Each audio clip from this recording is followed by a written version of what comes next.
They say no good deed goes unpunished, but for Lindsay Vance, a simple act of kindness nearly cost her everything.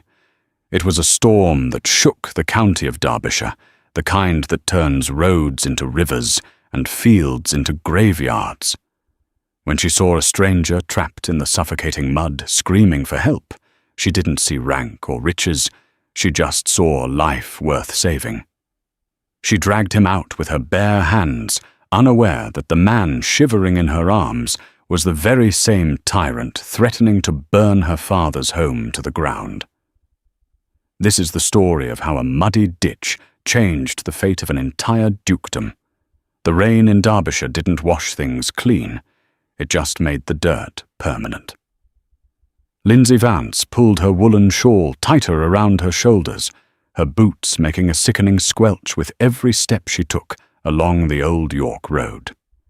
She was 22, with hair the colour of roasted chestnuts, and hands that were roughened by years of scrubbing floors and digging turnips.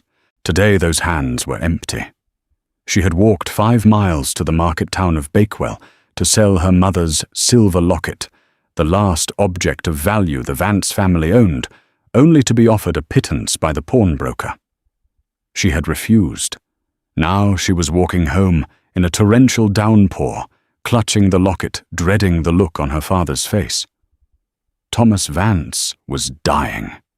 It was a slow, rattling sickness in his chest, exacerbated by the damp walls of their tenant cottage. But the sickness wasn't what killed men in these parts. It was the debt. The rent was due in 3 days, and Silas Crouch, the estate bailiff, had promised to evict them if they were a shilling short. A crack of thunder shook the ground beneath Lindsay's feet. Through the sheets of grey rain she heard something else, a high-pitched whinny of a horse in distress, followed by a man's shout. Lindsay squinted through the deluge. Ahead, where the road dipped into a notorious hollow, known as Dead Man's Drop, a carriage had careened off the track. One wheel was shattered, the carriage body tipped precariously into the drainage ditch. She ran. "Hello, is anyone there?" She screamed, the wind tearing the words from her throat. "Help damn this infernal mud!" a voice roared back. It was deep panicked and distinctly arrogant. Lindsay slid down the embankment. The scene was chaotic. A black stallion was thrashing in the mud, tangled in the harness, while a man was pinned between the carriage door and the steep, muddy bank. The mud was rising thick like quicksand, already up to his waist. "Stop moving," Lindsay commanded, grabbing a fallen branch. "You're only sinking deeper." The man looked up.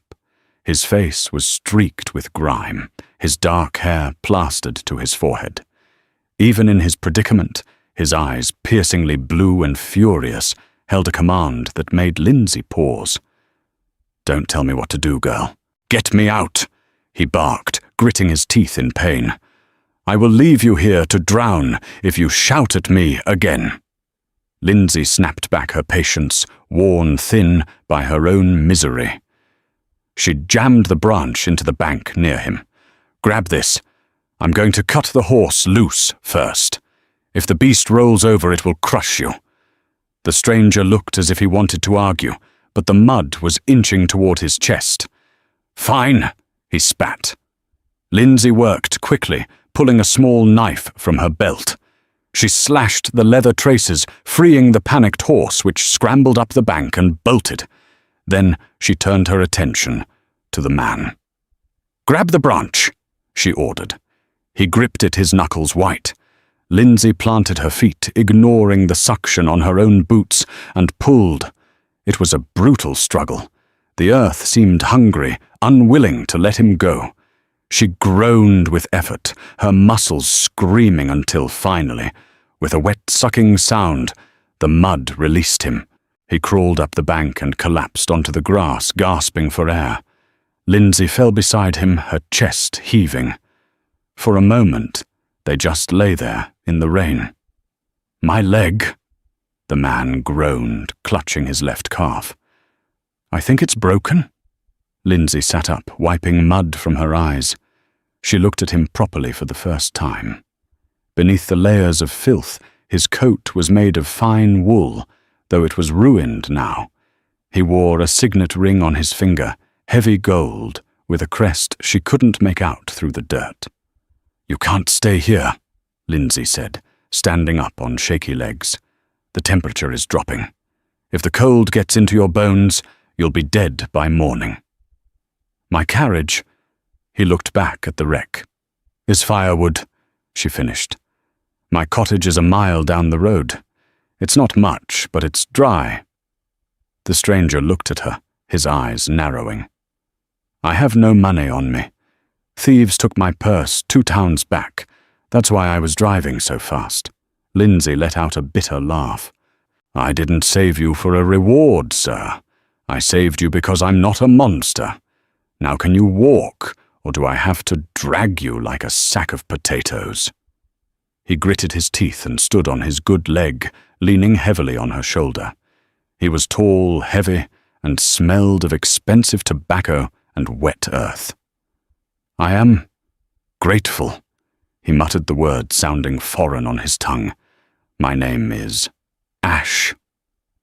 "Lindsay," she replied, struggling under his weight. "Come on, Ash, let's get you out of this storm." She didn't know that the arm draped over her shoulder belonged to Sebastian Thorne, the Duke of Greystone, the man who owned the very mud they were walking on.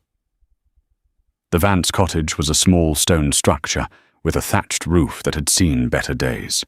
Inside, a meagre fire crackled in the hearth. Lindsay kicked the door open and helped Sebastian Ash onto the wooden bench near the fire. Her father Thomas was asleep in the corner, his breathing raspy and shallow. "Quiet," Lindsay whispered. "My father is ill." Sebastian looked around the room. It was painfully poor. The floor was packed dirt. The furniture was handmade and rough, and the only decoration was a faded painting of a woman on the mantel.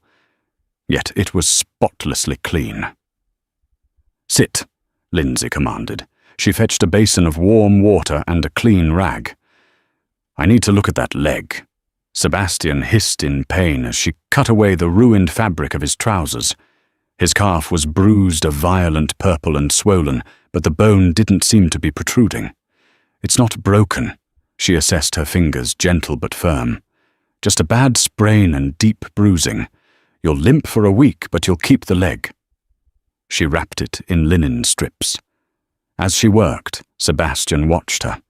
He was used to women who swooned, women who giggled, women who wore silk and smelled of lavender. Lindsay smelled of rain and wood smoke. She was focused, capable, and entirely unimpressed by him. "You live here alone with him?" Sebastian asked quietly, gesturing to the sleeping man. "Since my mother died, yes," Lindsay said, standing up to put a kettle on the hook. "We manage." "It seems difficult." "It's life," she said simply. "We work the land. We pay our rent. We pray the harvest is good." Suddenly, a heavy pounding on the door made them both jump. Thomas Vance woke with a start, coughing violently. "Open up, Vance, I know you're in there." Lindsay's face went pale. "It's Silas Crouch." Sebastian stiffened. He knew the name. Crouch was his head bailiff, the man he had entrusted to run the Greystone estate while he had been away in London for the past 3 years, dealing with Parliament. Lindsay opened the door a crack. Silas Crouch pushed his way in. He was a thick-set man with a red face and eyes like small dark beads. He wore a dripping wet coat and carried a riding crop. "Well, well," Crouch sneered, shaking rain off his hat onto Lindsay's clean floor. "Cozy in here. Where is it?" "Lindsay." "We have until Friday, Mr. Crouch." Lindsay said, her voice trembling slightly, but her chin held high. "That was the agreement." "The agreement has changed," Crouch spat. "The Duke is returning from London soon. He wants the accounts settled. I want the £5 you owe, or you're out." "Tonight." "Tonight," Lindsay cried. It's a storm. My father is sick. You can't throw us out in this. I can do whatever I please." Crouch stepped closer, looming over her. "Unless, of course, there's another way you'd like to pay." He reached out his hand, grazing her cheek. Lindsay slapped his hand away. "Don't touch me." From the shadows of the corner, a deep voice cut through the room like a blade.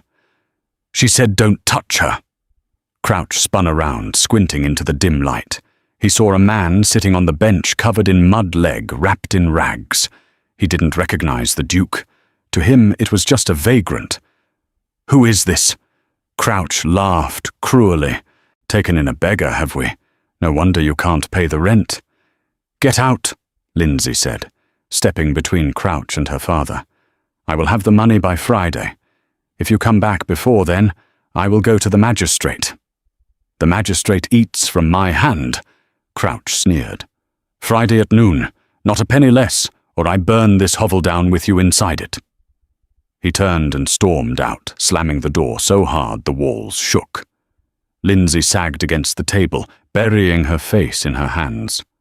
Sebastian sat in silence, his fists clenched so tight, his fingernails bit into his palms. He had been away too long. He had simply signed the papers Crouch sent him, never looking at the details, never checking on his tenants. He had assumed his people were being treated fairly. He looked at Lindsay, who was now rushing to her father to calm his coughing fit. £5, Sebastian asked. Lindsay looked up, tears in her eyes. It might as well be 5,000. The crops failed last month. The locket! The pawnbroker only offered 10 shillings. Sebastian reached into his coat pocket. He felt for the hidden lining where he kept a single emergency sovereign, a gold coin worth £1. It wasn't enough. And if he revealed who he was now, while he was injured and vulnerable, he wouldn't learn the full extent of the rot in his estate.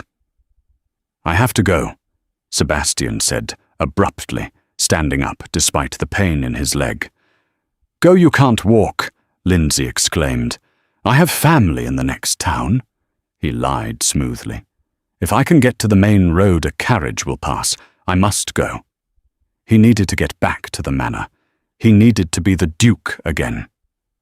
"You're stubborn," Lindsay sighed. She grabbed an old, gnarled walking stick from by the door.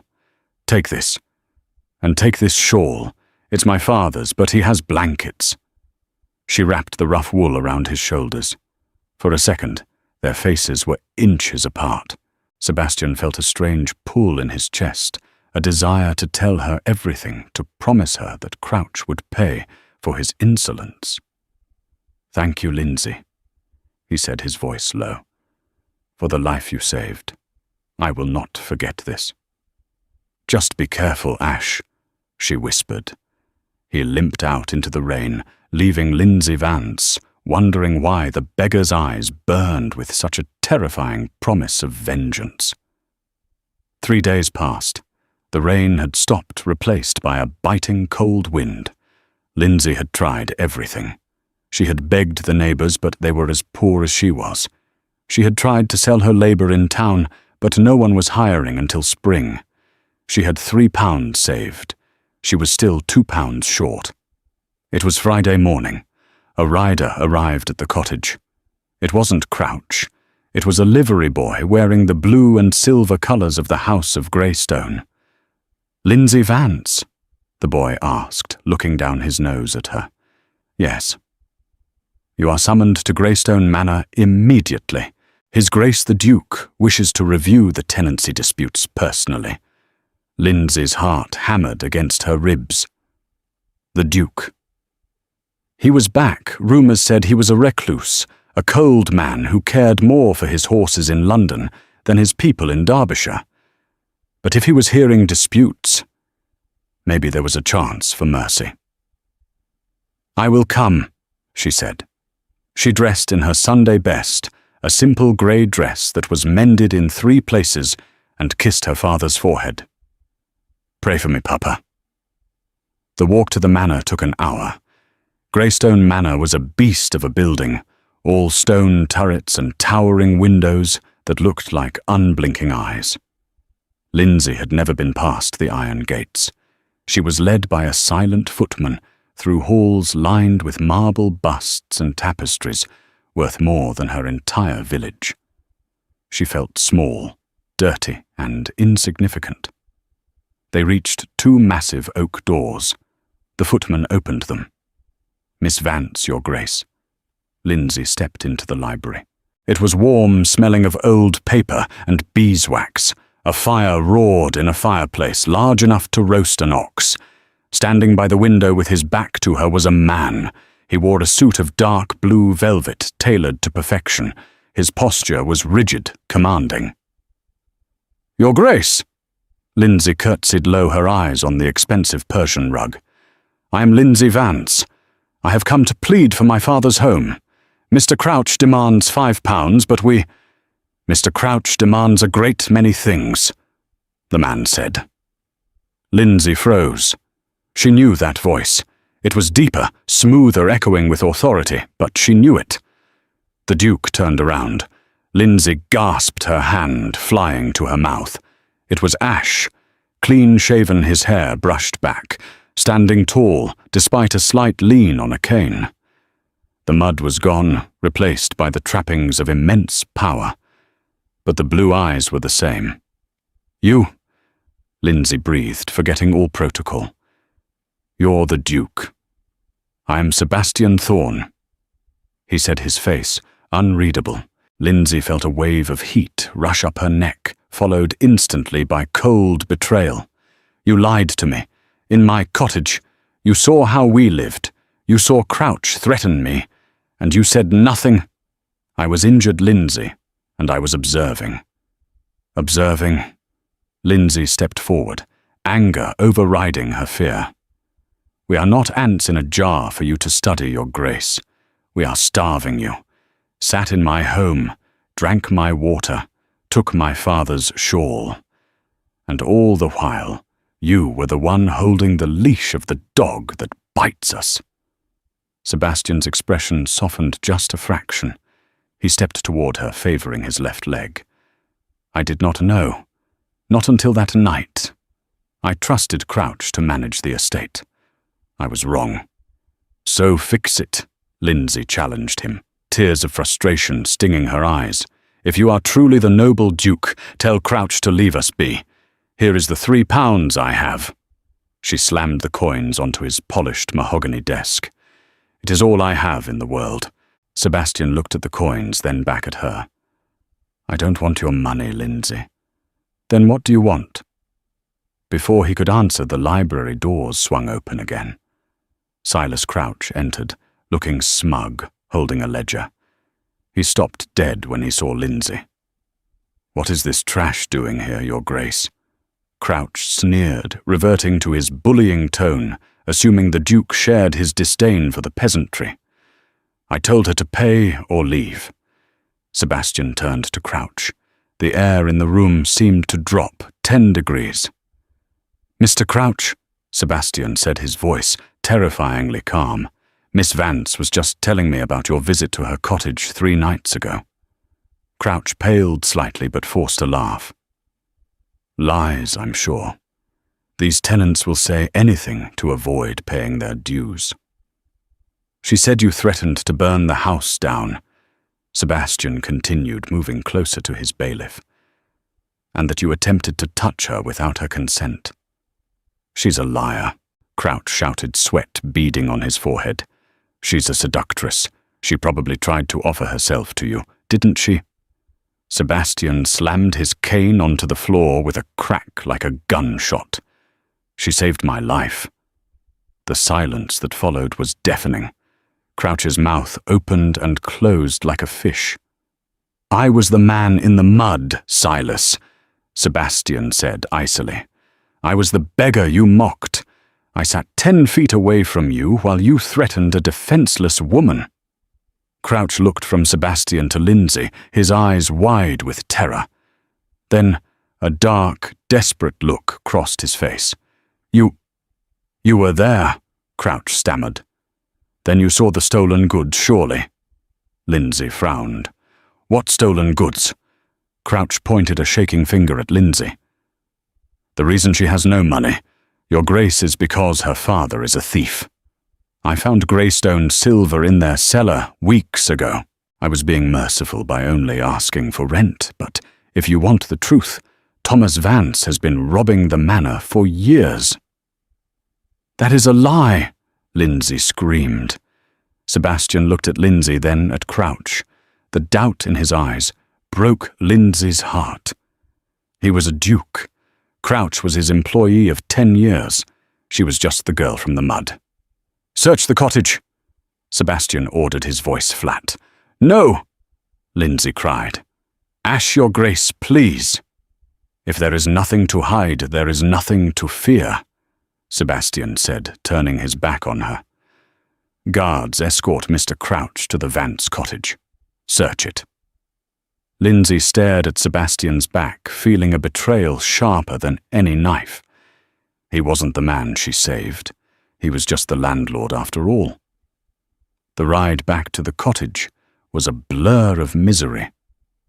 Lindsay sat in the back of a wagon, flanked by 2 stone-faced guards, while Silas Crouch rode ahead on his horse, looking like a general returning from a conquest. Sebastian the Duke did not come. He had remained in his ivory tower, letting his dogs do the hunting. When they arrived, the cottage was already surrounded. "Turn it out," Crouch barked. "Every drawer, every loose board." Lindsay was forced to stand by the door, her arms held by a guard, as she watched the destruction of her life. They overturned the table. They ripped the stuffing from the single armchair. They pulled the meager blankets off her father, who was coughing so hard his face was turning blue. "Leave him alone," Lindsay screamed, struggling against the guard's grip. "He's dying. Can't you see he's dying?" "He'll die in a cell if he's a thief," Crouch spat. The bailiff walked over to the small sleeping area Lindsay used. He knelt down, pretending to inspect the floorboards. With a dramatic grunt, he pried a loose board up with a crowbar. "Ah-ha-ha!" Crouch shouted triumph, ringing in his voice. He reached into the dark hole and pulled out a heavy, ornate silver goblet wrapped in a velvet cloth. It bore the unmistakable crest of the Greystone family, a roaring lion. "There it is." Crouch held it up for the guards to see. "Proof the Vances have been stealing from the manor." Lindsay stared at the goblet, her mind racing. "That wasn't there this morning," she said, her voice shaking with rage. "I scrubbed that floor yesterday. I would have seen it. You put it there." "Me." Crouch feigned shock, placing a hand on his chest. "I am a man of the law, girl.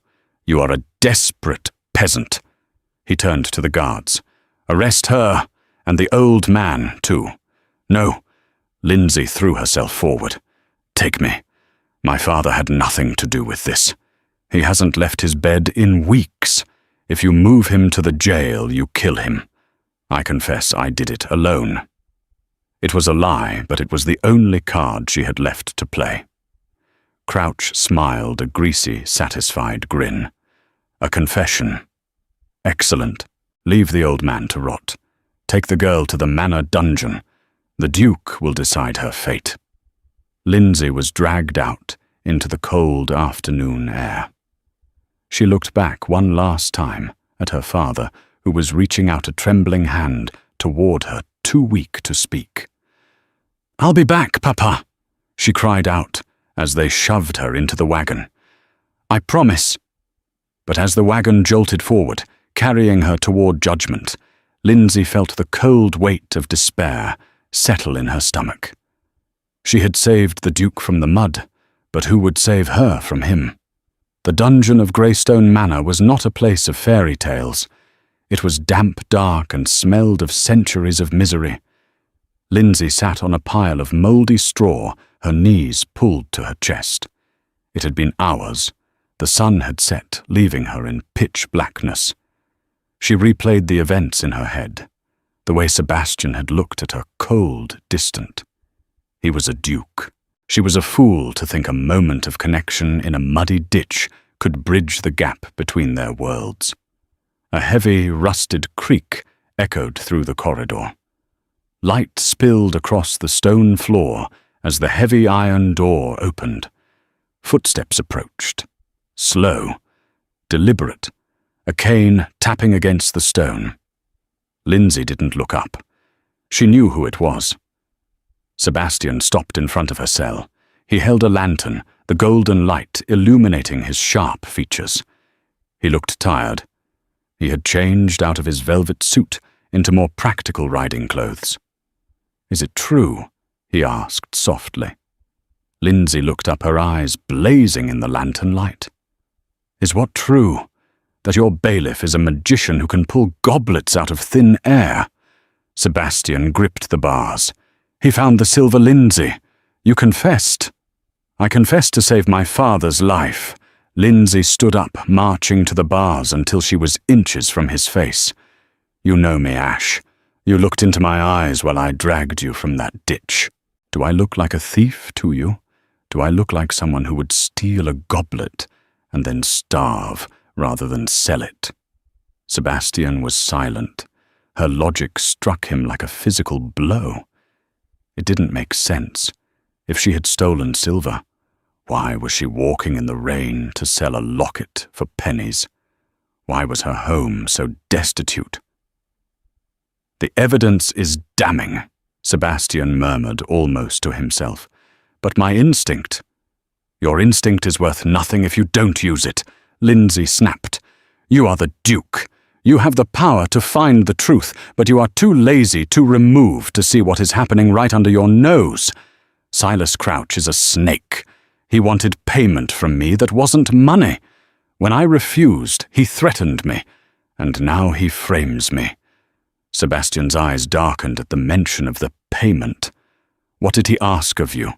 Use your imagination, Your Grace," she whispered bitterly. Sebastian unlocked the cell door. The metal screeched in protest. He stepped inside. The space was small, forcing them close together.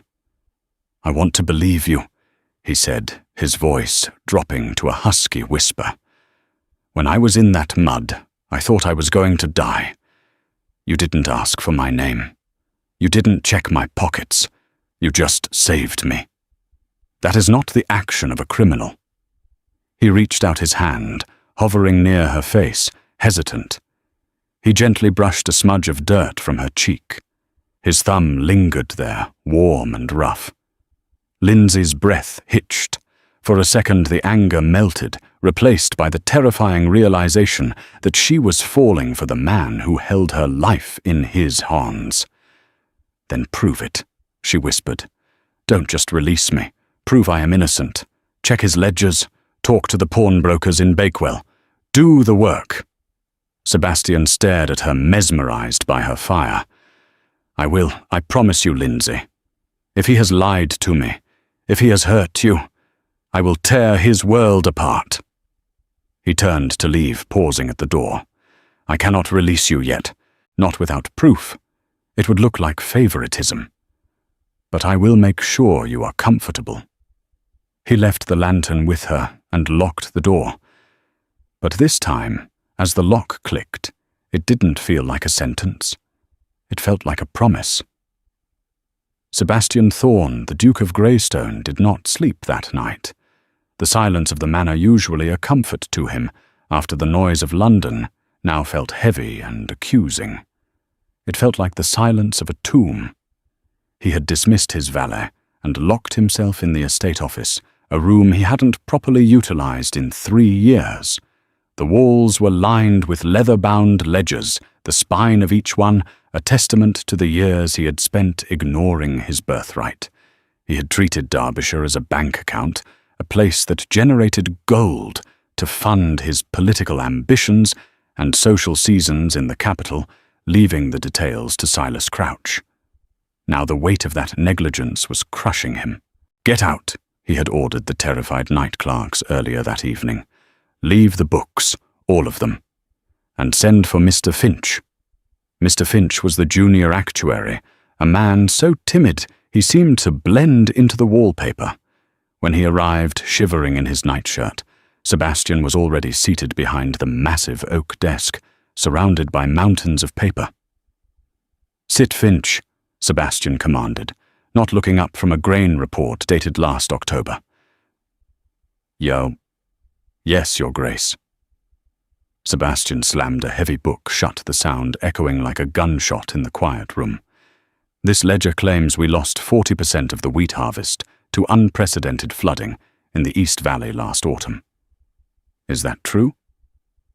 Finch swallowed hard, his eyes darting to the door as if expecting Silas Crouch to burst in. The records say so, Your Grace."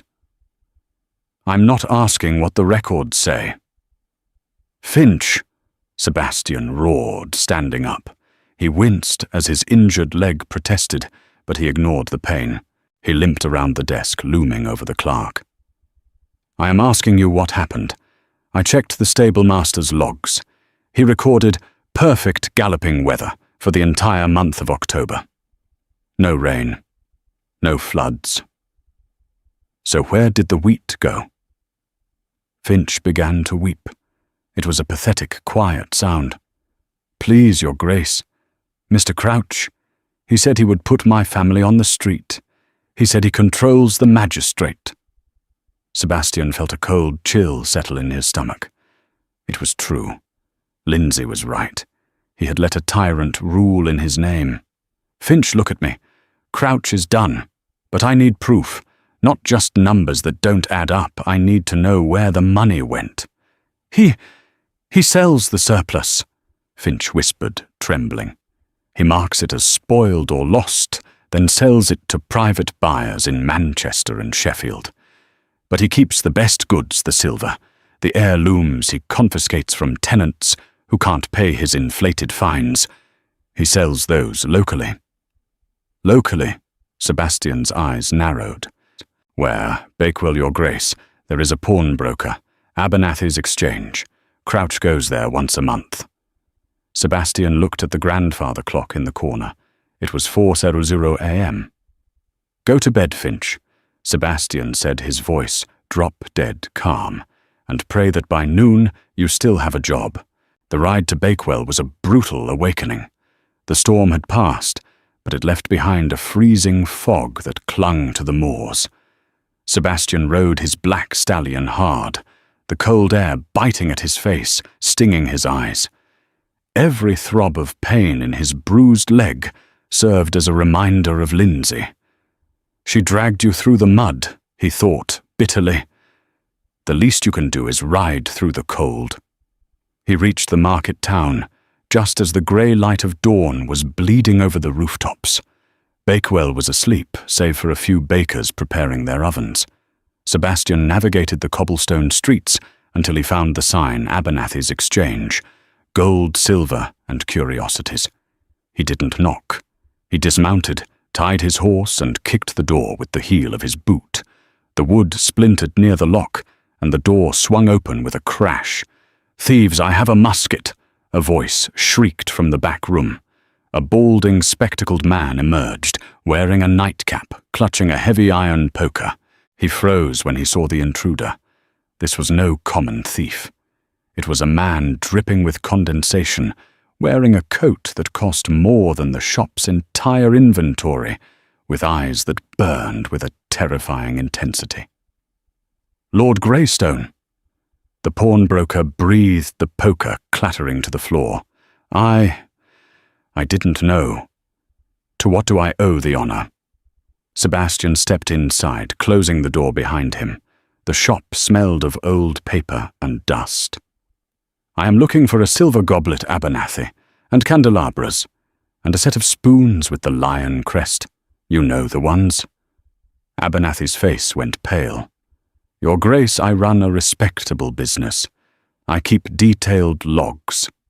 Do not lie to me," Sebastian said, his voice dangerously low. He advanced on the man, tapping his cane against the floorboards with a rhythmic, menacing thud, thud, thud. "Silas Crouch has been bringing you stolen goods from my estate for years. He claims they are payment for debts, but we both know he pockets the coin." I don't know what you mean," Abernathy stammered, backing up until he hit the counter. "Mr. Crouch is your bailiff. I assumed he was acting on your orders." Sebastian slammed his cane onto the glass countertop, cracking it. "My orders? You think I ordered him to starve my tenants and sell my family heirlooms to a fence in a back alley?" He reached across the counter and grabbed Abernathy by the collar of his nightshirt, pulling him close. "A woman is in a dungeon because of a goblet you bought from him. If she hangs Abernathy, I will personally see to it that you are charged as an accomplice to murder. Do you understand, Abernathy broke? He made me do it. He said he'd burn my shop. He said he was the real power at Greystone." "Show me the ledger," Sebastian demanded, releasing him, "and give me the receipts." Abernathy scrambled to a hidden safe behind a velvet curtain. He produced a black book and a stack of signed papers. Sebastian flipped through them. There it was in black and white. Item: silver goblet, Greystone crest. Seller S. Crouch. Date: November 12th. That was 3 weeks ago. Crouch had stolen the goblet weeks before he planted it in Lindsay's home. It was premeditated. It was a setup designed to crush a woman who had dared to say no. "You will come with me," Sebastian ordered, pocketing the evidence. "Please, Your Grace, he'll kill me." "If you testify, you live," Sebastian said, turning to the door. "If you stay here, I leave you to the wolves. Choose." By the time Sebastian returned to Greystone Manor, the sun was high in the sky. He was exhausted, his leg was throbbing with a dull, constant ache, and he hadn't eaten in 24 hours, but he felt a strange, cold energy coursing through his veins. He walked into the manor, his boots echoing on the marble. The servants scattered at the sight of him. He looked like a man possessed. He went straight to the dining hall. Silas Crouch was there, sitting at the head of the long mahogany table Sebastian's seat. He was enjoying a lavish breakfast of cured ham, poached eggs, and fresh bread. He looked relaxed, the master of his domain.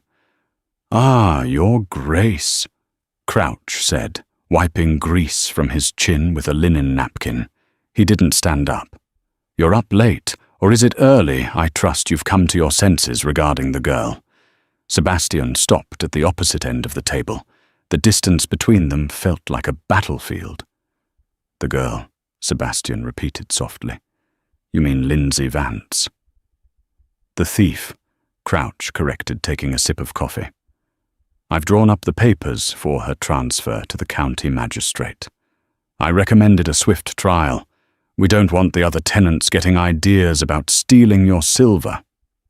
"You are very efficient, Silas," Sebastian said, unbuttoning his coat. "Always thinking of my silver." "Someone has to." Crouch chuckled. "You have your politics in London. I have the burden of the estate.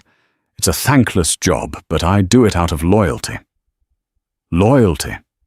Sebastian tasted the word. It was bitter. He reached into his pocket and pulled out the bundle of papers, the grain reports, the weather logs, and the receipts from Abernathy's exchange. He threw them onto the table. They slid across the polished wood, stopping just inches from Crouch's plate. "What is this?" Crouch asked, frowning. He picked up the top paper. It was the receipt for the goblet.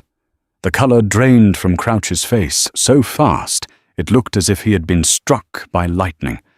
His mouth opened, but no sound came out. "I visited Mr. Abernathy this morning," Sebastian said, his voice rising, filling the cavernous room. "We had a very illuminating conversation about loyalty." Crouch stood up, knocking his chair over. This is a misunderstanding. Abernathy is a liar. A crook. You'd take the word of a pawnbroker over your own bailiff. I checked the grain logs, Silas," Sebastian bellowed, slamming his fist onto the table. The china rattled. "I checked the weather reports I know about the black market sales in Sheffield. I know about the fines you collect and pocket. I know everything." Crouch backed away, his eyes darting around the room, looking for an exit. But the doors opened, and 4 estate guards marched in their hands on the hilts of their swords. They didn't look at Crouch with fear anymore. They looked at the Duke, awaiting his command. "You can't do this," Crouch stammered, his arrogance dissolving into pathetic desperation. "I made you rich. I kept this estate running while you played Parliament. You owe me. I owe you a rope," Sebastian said, walking slowly toward him. "You took a woman who saved my life, a woman who has more honor in her little finger than you have in your entire body, and you tried to destroy her because she wouldn't let you soil her." Sebastian stopped inches from Crouch. The bailiff was shaking sweat pouring down his red face. "I should kill you where you stand," Sebastian whispered, his voice trembling with suppressed rage. "For what you did to her. For what you did to her father. But I am not you, Silas. I am a civilized man." He turned to the head of the guard. "Captain, take this man. Chain him. Not in the dungeon that is too good for him. Chain him in the stable yard where the tenants can see him. Let them see the man who stole their livelihood." "No, your grace, please!" Crouch shrieked as the guards grabbed him by the arms. "I can explain, we can work something out." "Take him away," Sebastian roared. As Crouch was dragged out, screaming and kicking, Sebastian stood alone in the dining hall. The silence returned, but this time it wasn't heavy. It was clean. He looked down at his trembling hands. He had exorcised the ghost that haunted his halls. But the work wasn't done. The most important part was waiting in the dark, behind iron bars. He grabbed a fresh ring of keys from the wall, his heart hammering against his ribs. "I'm coming, Lindsay," he whispered to the empty room. And for the first time in years, Sebastian Thorne ran.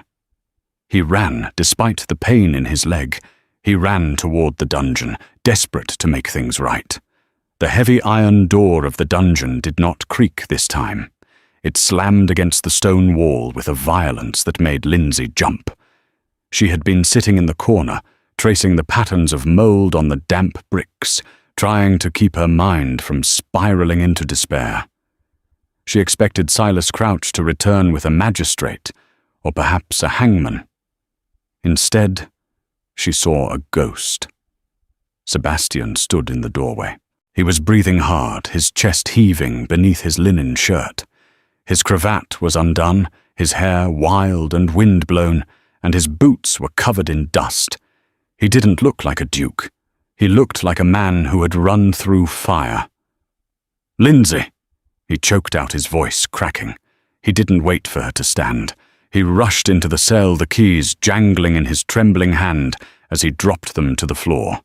He fell to his knees in the straw beside her, heedless of the filth ruining his fine trousers. "Ash," she whispered, pulling back, slightly confused by the raw desperation in his eyes. "I am so sorry," he said, reaching out but stopping inches from her face, as if afraid he might shatter her. "I was blind. I was a fool. I let a snake whisper in my ear while I ignored the truth standing right in front of me." Lindsay looked at him, her heart pounding. "You found the proof. I found everything." Sebastian vowed, his blue eyes burning with intensity. "Crouch is in chains. He will never hurt you again. He will never hurt anyone again." The relief hit Lindsay like a physical blow. Her shoulders sagged and a sob escaped her throat. "My father. Is he?" "He is safe," Sebastian promised, quickly taking her cold hands in his warm ones. "I sent my personal carriage for him. Dr. Sterling, the best physician in the county, is with him now. He is being moved to the east wing of the manor. I swear to you, Lindsay, he will live like a king for the rest of his days." Lindsay looked down at their joined hands. The anger she had nursed for the last 24 hours tried to rise up, but it was drowned out by the sheer vulnerability of the man before her. This wasn't the imperious Lord Greystone who had ordered her arrest. This was the man she had pulled from the mud. "You left me here," she whispered, her voice trembling. "You let him take me." "I know," Sebastian said, bowing his head, his forehead resting against their clasped hands. "And I will spend the rest of my life trying to atone for that single night of cowardice. Please, Lindsay, let me take you out of this darkness." The transition was jarring. One moment Lindsay was shivering in a dungeon. The next she was being ushered into a bathing chamber that was larger than her entire cottage. Mrs. Higgins, the motherly housekeeper, fussed over her with tears in her eyes, scrubbing away the prison grime and dressing her in a gown of soft, pale blue silk that had belonged to Sebastian's late mother. But Lindsay couldn't rest. Not yet. "Take me to him," she commanded the moment she was dressed. She found her father in a guest room filled with sunlight. Thomas Vance was propped up on goosefeather pillows, looking frail but clean. A fire roared in the hearth, and a bowl of rich broth sat on the bedside table. "Lindsay!" Thomas rasped, his eyes widening. "Is that you? You look like an angel." Lindsay rushed to his side, burying her face in his neck. "I'm here, Papa. We're safe." Standing by the window watching them was Sebastian. He had washed and changed into fresh clothes, but the lines of exhaustion were still etched deep around his eyes. He looked like an intruder in his own home, unsure of his place in this scene of family reunion. When Thomas fell asleep, aided by the medicine Dr. Sterling had administered, Lindsay finally turned to the Duke. "Walk with me," she said. They walked out onto the stone terrace, overlooking the sprawling gardens of Greystone Manor. The storm had truly passed. The sky was a brilliant, piercing blue, and the air smelled of wet earth and pine. "You look different," Sebastian said softly, leaning against the stone balustrade. "That color suits you. It matches the sky." "Don't," Lindsay said, raising a hand. "Don't try to charm me, Your Grace. We are not at a ball." Sebastian flinched slightly at the formal title. "I deserve that. But I meant it. You look regal." Lindsay looked out over the estate. From here she could see the patchwork of fields, the distant line of the river, and the small plume of smoke that might have been her own chimney. "You own all of this," Lindsay said quietly. "The land, the houses, the lives of the people who work them. Do you understand the weight of that now?" "I do," Sebastian replied. He turned to face the view, his expression solemn. "For 3 years I thought owning an estate meant balancing ledgers and signing leases. I thought if the numbers were black, the people were happy. I didn't see the fear. I didn't see the hunger. I didn't see men like Crouch turning my name into a curse." He turned back to her. "You opened my eyes, Lindsay. When you pulled me from that ditch, you didn't just save my life. You woke me up." He reached into his waistcoat pocket and pulled out a small object wrapped in a handkerchief. He held it out to her. Lindsay unfolded the cloth. Inside lay her mother's silver locket. It had been polished to a shine, the grime of the pawnbroker's shop wiped away. "I went back to Abernathy's," Sebastian explained. "I bought it back. It belongs to you. It should never have left your neck." Lindsay's fingers closed around the cool metal. Tears pricked her eyes again. "I was going to sell it to save us, to pay a debt we didn't owe."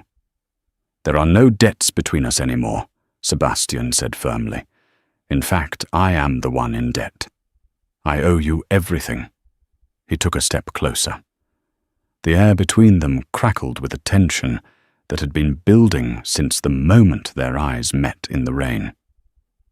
"I don't want you to go back to the cottage, Lindsay. he said, his voice low and rough. "And where would I go?" she challenged him, looking up into his face. "I am a farmer's daughter. You are a duke. Do you expect me to stay here as a guest forever? People will talk. They will say I am your mistress." "Let them talk," Sebastian said fiercely. "Let them say what they want. I don't care about the whispers of society anymore. I care about the truth. And the truth is, I cannot imagine walking into this house and not finding you in it." He reached out, cupping her face in his hands. His thumbs traced her cheekbones. "I need you, Lindsay. Not just to manage the house or look after your father. I need your fire. I need your honesty. I need someone who isn't afraid to yell at me when I'm sinking in the mud. You are a difficult man to rescue, Sebastian Thorne." She whispered, a small smile tugging at the corner of her lips. "Then rescue me again," he murmured. "Stay. Marry me." Lindsay stopped breathing. "Marry you? You are mad. The scandal alone." "The scandal be damned!" Sebastian laughed, a sound of pure liberation. "I am the Duke of Greystone. I make the rules. And my rule is this: I will only marry a woman brave enough to save a stranger and strong enough to forgive a fool." He dropped to one knee right there on the terrace, ignoring the servants who were peeking through the glass doors. "Lindsay Vance," he said, looking up at her with adoring eyes. "Will you do me the extraordinary honor of becoming the Duchess of Greystone? Will you help me heal this land? And perhaps heal me in the process?" Lindsay looked at him, really looked at him. She saw the arrogance that had been stripped away, replaced by humility and love. She saw a man who was willing to change. She smiled, the first true, radiant smile she had shown him since the storm. "Get up, you foolish man," she said, pulling him to his feet. "You'll ruin your breeches." "Is that a yes?" "Yes," she whispered. "Yes, I will marry you." Sebastian didn't wait. He pulled her into his arms and kissed her. It wasn't the tentative kiss of a suitor. It was the claiming kiss of a man who had found his other half. It tasted of sunlight and second chances. 6 months later, the county of Derbyshire was unrecognizable. The repairs to the tenant cottages were complete. The grain stores were full, and the threat of eviction was a distant memory. Silas Crouch was rotting in a prison hulk in the Thames, a cautionary tale for any who dared to exploit the poor. But the biggest change was at the manor itself. The heavy gates, once always closed, were now open. In the great garden, a summer fete was in full swing. Music drifted over the lawn where farmers danced alongside gentry. Thomas Vance sat in a cushioned chair, laughing as he watched the children play a warm blanket over his knees, not because he was sick, but because the evening breeze was cool. And in the center of it all stood Lindsay. She wore a dress of emerald green, but her hands were not idle. She was pouring cider for a tenant, laughing at a joke, her eyes bright. Sebastian watched her from the terrace steps. He leaned on his cane. He still carried it, a reminder of the injury that had changed his life, and felt a profound sense of peace. He walked down to her, slipping his arm around her waist. She leaned into him naturally, her head resting on his shoulder. "They look happy," Sebastian murmured. "They are happy," Lindsay corrected him, "because they know they are safe, because they know their duke actually cares." "Their duchess," Sebastian corrected her, kissing her temple. "They listen to me, Lindsay, but they love you." Lindsay turned to him, fingering the silver locket that rested against her throat. "We did this together, Ash. You and me. From the mud to the stars," he whispered. As the sun set over the rolling hills of Derbyshire, painting the sky in shades of gold and violet, the Duke and his Duchess stood together, not above their people but among them. proof that the greatest love stories don't begin in ballrooms, but in the storms that force us to save each other. And that is the story of how Lindsay Vance went from saving a stranger in the mud to ruling the land he owned. It's a powerful reminder that sometimes the hardest struggles lead to the most beautiful destinations, and that true love is about partnership forgiveness and seeing the worth in every human being. I hope you enjoyed this journey of drama, justice, and romance. If Lindsay's bravery inspired you, please hit that like button and share this video with a friend who loves a good historical romance. Don't forget to subscribe and turn on notifications so you never miss our next story. I'd love to hear from you. What was your favorite moment? Was it the rescue, the confrontation, or the proposal? Let me know in the comments below. Thanks for watching.